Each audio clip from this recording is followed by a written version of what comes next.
இன்னைக்கு நம்ம 37வது கதையா ஒரு செல்வந்தனின் கதையை தான் பார்க்க போறோம்.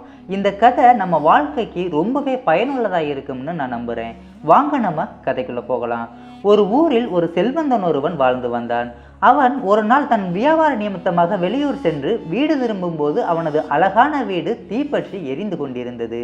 அந்த ஊரிலேயே மிகவும் அழகான வீடு அந்த வீடுதான். அந்த வீட்டை 2 மடங்கு விலை கொடுத்து வாங்குவதற்கு பலரும் தயாராக இருந்தனர். ஆனால் அந்த செல்வந்தன் அந்த வீட்டை விற்கவில்லை. இப்போது அந்த செல்வந்தன் கண் முன்னாடியே அந்த வீடு பற்றி எரிந்து கொண்டிருந்தது. அந்த வீட்டை சுற்றி பலரும் வேடிக்கை பார்த்து கொண்டிருந்தார்கள். வீடு முழுவதும் தீ பரவியதால் அதை அணைத்து எந்த பிரயோஜனமும் இல்லை என்று எந்த முயற்சியும் எடுக்கவில்லை.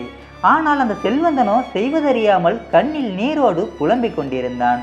ஐயோ, என் வீடு என் கண் முன்னாடியே இப்படி எரிகிறதே என்று அலறினான்.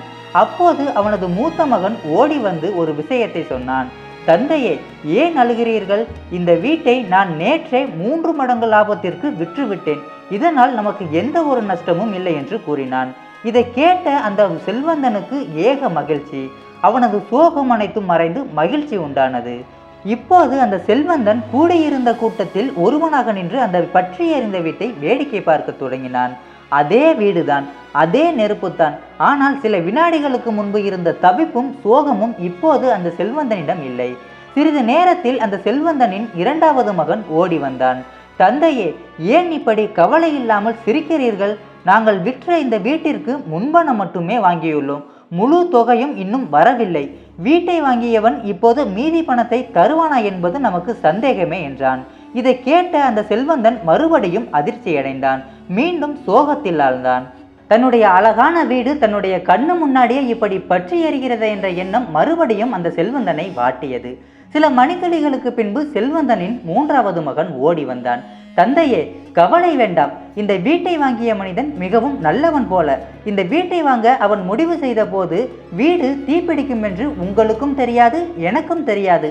ஆகையால் நான் பேசியபடி முழு தொகையையும் கொடுப்பதுதான் நியாயம் என்று என்னிடம் இப்போதுதான் சொல்லி அனுப்பினான் என்று மகிழ்ச்சியோடு தெரிவித்தான் அந்த 3வது மகன். இதை கேட்டதும் அந்த செல்வந்தனுக்கு மகிழ்ச்சி தாங்க முடியவில்லை. கடவுளுக்கு நன்றி சொல்லிவிட்டு ஆடிப்பாடி மகிழ்ந்தான். கண்ணீரும் சோகமும் மீண்டும் காணாமல் போய்விட்டது. அதன் பிறகு மீண்டும் கூட்டத்தில் ஒருவனாக நின்று அந்த வீட்டை வேடிக்கை பார்க்க தொடங்கினான் அந்த செல்வந்தன். இங்கு எதுவுமே மாறவில்லை. அதே வீடுதான், அதே நெருப்புதான், அதே இழப்புதான். இது என்னுடையது என்று நினைக்கும் போது அந்த இழப்பு உங்களை சோகத்தில் ஆழ்த்துகிறது. இது என்னுடையது அல்ல என நினைக்கும் போது உங்களை சோகம் தாக்குவதில்லை. நான் என்னுடையது, எனக்கு சொந்தமானது என்ற எண்ணம் தான் பற்று. உலகில் எதுவுமே நிரந்தரமானது கிடையாது. ஒருவனுக்கு மட்டுமே சொந்தமானதும் கிடையாது. அனைத்துமே அழியக்கூடியது தான். இந்த உண்மையை நம்முடைய வாழ்க்கையில் உணர்ந்தாலே போதும். நம்முடைய வாழ்க்கையில் நமக்கு கவலையும் இருக்காது, கஷ்டமும் இருக்காது. நாளைக்கு நம்ம இன்னொரு அழகான கதையில சந்திக்கலாம். அதுவரை உங்களிடமிருந்து விடைபெறுவது உங்கள் கார்த்திக். இது கார்த்திகின் தேடல்.